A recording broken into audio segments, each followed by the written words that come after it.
जिल्हा परिषद प्राथमिक मराठी शाळा खानापूर आयोजित राष्ट्रपिता महात्मा गांधी आणि भारतरत्न लाल बहादूर शास्त्री यांच्या जयंतीनिमित्त या ठिकाणी आपण सर्वजण एकत्र जमलेलो आहोत।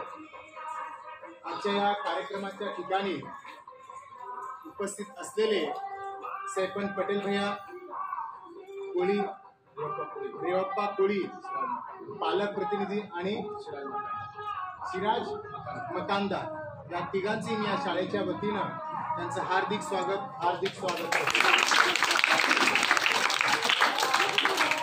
राष्ट्रपिता असं का म्हणलं गेलं असेल 2 मिनिट बोलून मी लगेच आपण कार्यक्रमाकडे वळूयात। कारण राष्ट्रपिता म्हणजे राष्ट्राचा पिता म्हणजेच काय, त्यांनी देशासाठी काहीतरी केलं असेल। तुम्ही 10 रुपयाची नोट बघितला असाल, 50 रुपयाची नोट बघितला असाल, 20 रुपयाची नोट बघितला असाल, त्या नोटेवरती एका व्यक्तीचा चेहरा आहे किंवा फोटो आहे।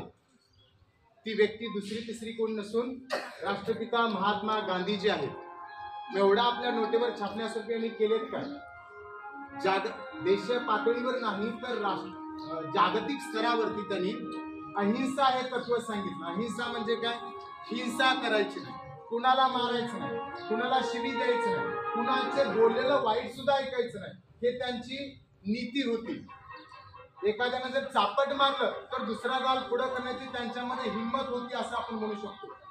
आणि हे जर पाहून जर दुसरा जर कुणी जर चापट मारत असेल तर तो स्वतः शर्मेने वागायचा, शर्म खाली व्हायचा, त्यामुळं तो गांधीजींचे विचार अवलंबायचा। आणि कितीतरी व्यक्ती आहेत की गांधीजींना अपोज करायचे।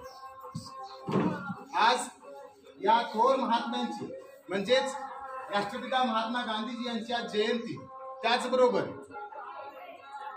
लहान मूर्ती लहान पण कीर्ती महान म्हणलं जातं।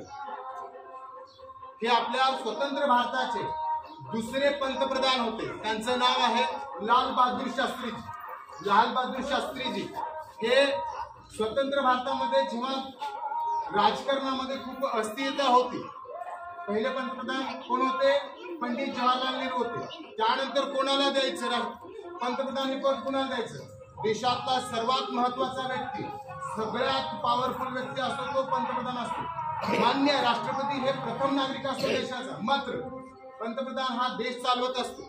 मग कुणाकडे द्यायचं कारभार, म्हणून त्या काळातल्या जो कोणी पक्ष असेल त्या पक्षाने लहान मोठे आणि कीर्ती महान म्हणून यांचं नाव सुचवलं गेलं आणि ते पंतप्रधान झाले गेले।